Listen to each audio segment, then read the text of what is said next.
People across Russia continue casting their ballots in the country's parliamentary elections. Women protest in Afghanistan, calling for the participation of women in public life. The 6th Summit of Heads of State and Government of CELAC concluded this Saturday in Mexico, with agreements in favor of the people of the region. Perú, San Vicente y las Granadinas, Antigua y Barbuda. Hello and welcome to teleSUR. I'm Santiago Loaiza, and this is from the South. The 6th Summit of Heads of State and Government of CELAC concluded this Saturday in Mexico with agreements in favor of the people of the region. This meeting addressed central issues such as the strengthening of the regional mechanism to replace the Organization of American States, the joint confrontation with the COVID-19 pandemic from the production and development of medicines and vaccines, climate change, and the creation of a natural disaster fund. It also addressed the issue of the blockade of Cuba, the situation of the Maldinas Islands, COP26, among other topics. Mexican President Andrés Manuel López Obrador urged the strengthening of CELAC bloc to reach a new and vigorous relationship between the peoples of the Americas. He also demanded the replace of blockade policies. It's time to replace the policies of blockades and mistreatment in favor of the option of mutual respect, working together and partnering for the good of the Americas without infringing on our sovereignties. In these days, the CELAC can become the main instrument to consolidate relations between our Latin American and Caribbean countries and achieve the ideal of economic integration with the United States and Canada within a framework of respect for our sovereignties. In his speech, Venezuelan President Nicolás Maduro proposed the establishment of a General Secretary of CELAC to implement actions for regional union, and that only dialogue and cooperation between the countries will lead to achieving common objectives in favor of the people of the community of Latin America and Caribbean states. I propose that we evaluate with firmly the establishment of a General Secretariat of the CELAC. So this secretariat works in the building of the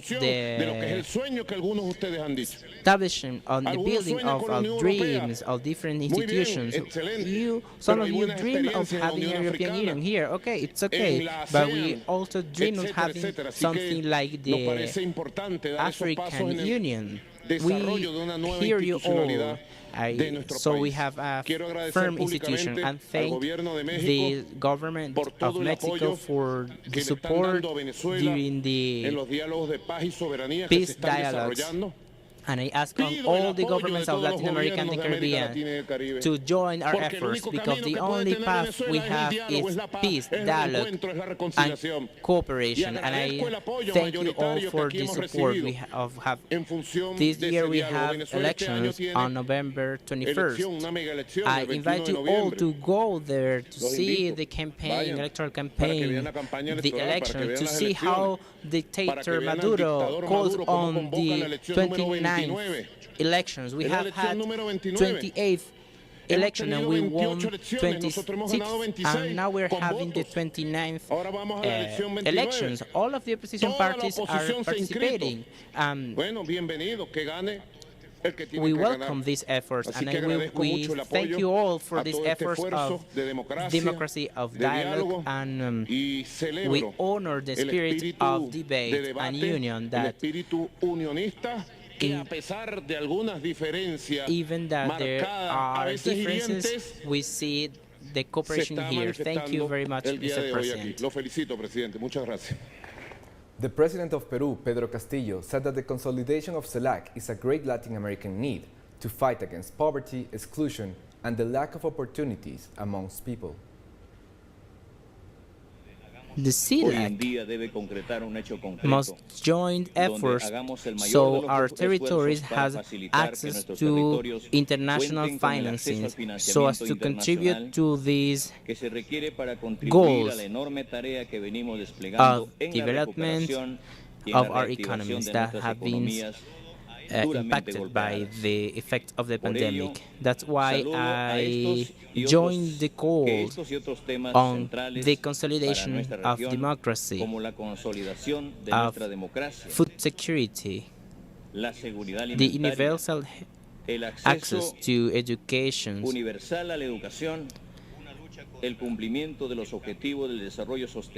fight against climate change, against corruption that affects all the institutions of states, against organized crime, against terrorism.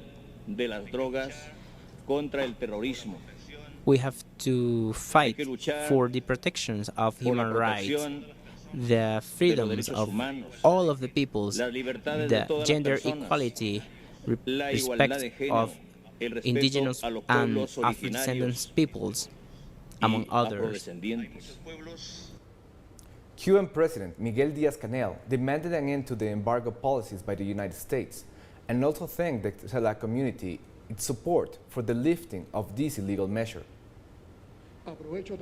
I also seize the occasion to acknowledge your support for the lifting of the illegal economic, commercial, and financial blockade imposed by the United States against Cuba, forcefully and opportunistically tightening under conditions of the pandemic, despite being condemned for decades by the overwhelming majority of the international community.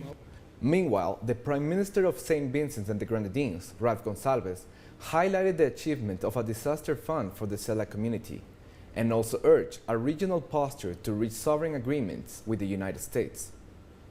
We need very much to address the issues so that at the end of the day, when we leave this particular political forum, we can say that there are indicators which we can look at, which could benefit people.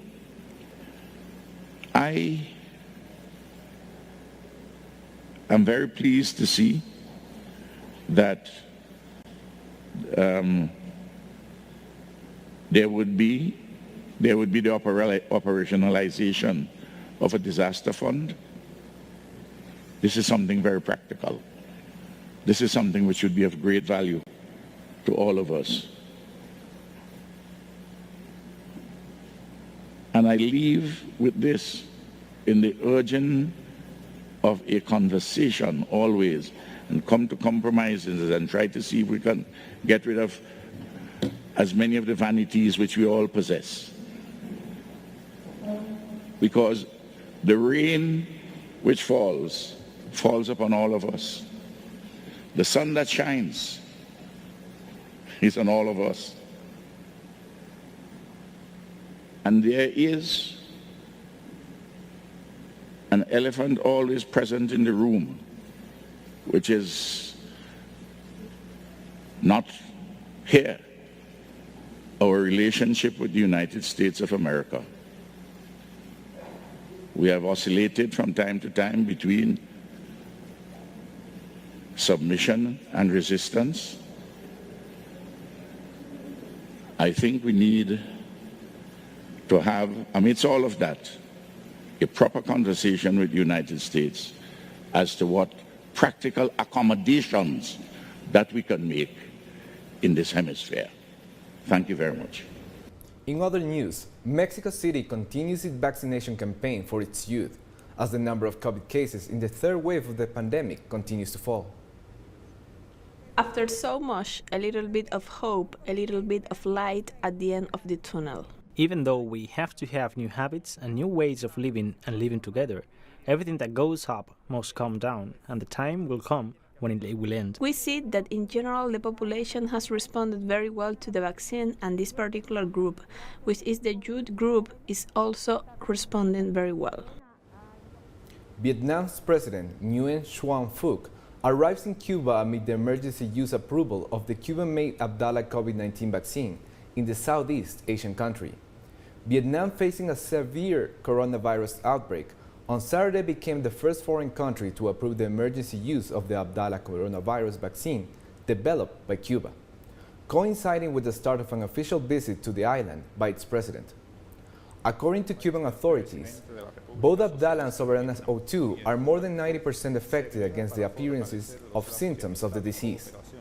Vietnam, which was singled out in 2020 as an exemplary country in the fight against the pandemic, thanks to a strict policy of quarantine and monitoring of infected people, is now currently experiencing a severe resurgence of the disease.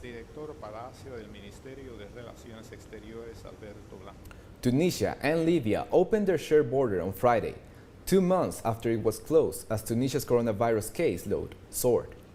Libya shut its land borders and suspended flights between the two countries on July 8th, with Tunisia's caseload rapidly dropping.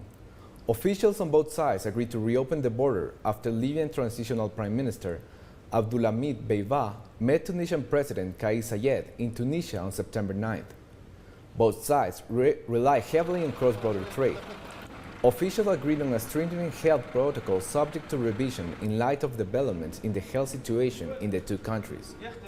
Travelers, including children, are required to be fully vaccinated against COVID and must produce a negative PCR test or face hotel quarantine. The first batch of Sinopharm's COVID-19 vaccines donated by China arrived at the Jomo Kenyatta International Airport in Nairobi, capital of Kenya, on Saturday. The Chinese embassy in Kenya handed over the vaccines to Susan Mokake, Principal Secretary of Kenya's Ministry of Health. She said the vaccines demonstrate the friendly relations between China and Kenya in healthcare, as well as trade and other aspects. According to the Health Ministry, the vaccines will be provided free of charge to ordinary Kenyans residents as soon as possible. In Australia, an anti-lockdown protest resulted in clashes between citizens and police and around 200 arrests. In the city of Melbourne, a demonstration against the sixth lockdown since the beginning of the pandemic was intervened by security forces who used pepper spray to try to disperse at least 700 demonstrators. During the demonstration, 6 police officers were injured. Health authorities say they are considering ways to ease restrictions and reported more than 500 new confirmed cases of COVID-19 this Saturday. Sydney has been confined since the end of June, and Melbourne since the end of July. We'll be right back after this very short break, so don't go away.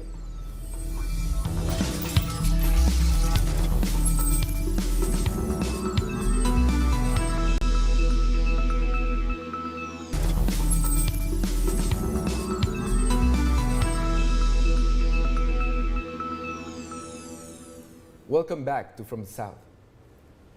People across Russia continue casting their ballots in various ways on Sunday, the last of 3 days of voting in the country's parliamentary elections. In the city of Nizhny Novgorod, health workers at a hospital were able to vote at work, while at a polling station in Yekaterinburg, voters were also able to get inoculated against COVID-19. As well in Yaroslavl, northeast of Moscow, people have opted to vote online. Head of the Central Election Commission, Ella Pamfilova, said about 36% of the electorate had cast their ballots by 10 a.m. Moscow time on Sunday. Elections determine our present and future. It's our voting right and our civic position. Medics and nurses often work day and night or till late evening. They don't always get the possibility to come to a polling station where they live.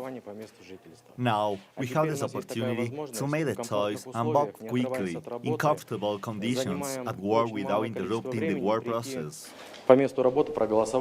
In Hungary, the unprecedented process of primaries among opposition candidates began to form a common front against the outgoing head of government, Viktor Orbán, in the legislative elections in April. After promising results in the 2019 municipal elections and favorable polls, 6 parties ranging from left-wing to nationalist decided to ally. Despite ideological differences, the slogan seems to be anything but Orbán. 41-year-old Peter Jakab, head of Jobbik, a party with a far-right past, György Karácsony, the liberal and environmental mayor of capital Budapest, and socialist MEP Clara are the favorites. However, for Orbán supporters, this union is artificial and morally questionable. Yeah, I'm 100% sure that the primaries are a very good idea. Back in the day, in 2010, we used to have a two-round system election, but the FTS has changed the electoral law. So what we're doing now is basically giving back the people a part of democracy they are really in need of. When we are in a single bloc, we see that there are large ideological differences between the participants, and I think the clearest and most democratic solution is a primary. Women have staged a protest in Kabul on Sunday, calling for the participation of women in public life. The protest came as female government employees in Kabul were told to stay home, with work only allowed for those who cannot be replaced by men. The order was given by the interim mayor of Kabul, detailing the latest restrictions on women by the new Taliban rulers. Over the past months, Taliban fighters have broken up several women's protests by force. Meanwhile, the Taliban government has issued several decrees rolling back the rights of girls and women. In Islam, women are given more rights. Why are they taking our rights? We need schools for ladies to reopen again. Women should go back to their jobs. All the employees should go back to their jobs and they should start working as they used to. We are not asking for anything else. We need our human rights. Taliban ideology is ideology that sent us 20 years backwards. Women are scared that 20 years of people's, especially women's achievements and progress will be destroyed. That's why women are trying to escape to neighboring countries. Life here was difficult. That's why they went there abroad. The United States has finally admitted killing 10 civilians in a drone strike on the Afghan capital in August. U.S. Central Command General Kenneth McKenzie said the strike on August 29 was a tragic mistake. Pentagon officials had said the strike was necessary to prevent an attack on U.S. troops by the Islamic State, but the investigators concluded that the target, which was supposedly a car filled with explosives, posed no threat at all. The latest in a string of so-called mistakes by the U.S. military, despite its claims of top-level intelligence and military technology, killed 10 civilians, including 7 children.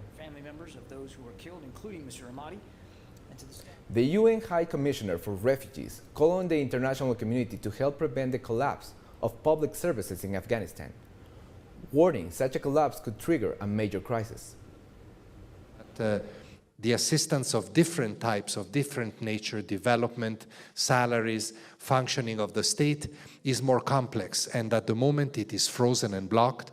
So it is important that the international community finds the necessary direction, the necessary ways to ensure the functioning of Afghanistan, because an implosion of Afghanistan, if the collapse of public services, for example, like health or education, and if the state ceases to function, this will provoke a crisis that is much bigger than humanitarian. Palestinians hold a protest in Gaza City in support of 6 prisoners who had escaped a high-security Israeli jail after the Israeli army recaptured the last 2. The inmates, who were being held for attacks against the Jewish state, became heroes among many Palestinians when reports emerged they had escaped using tools as basic as a spoon. Spoons have since become the symbol of Palestinian resistance, with protesters both inside and outside the Palestinian territories carrying them at demonstrations. The arrest of the remaining 6 prisoners does not diminish the amount of heroism they made and the great achievement they presented. They also send a prisoner's message to the whole world that there are freedom fighters who are in the prisons of the occupation and suffer from injustice and oppression. We have more stories coming up after this final short break, so stay with us.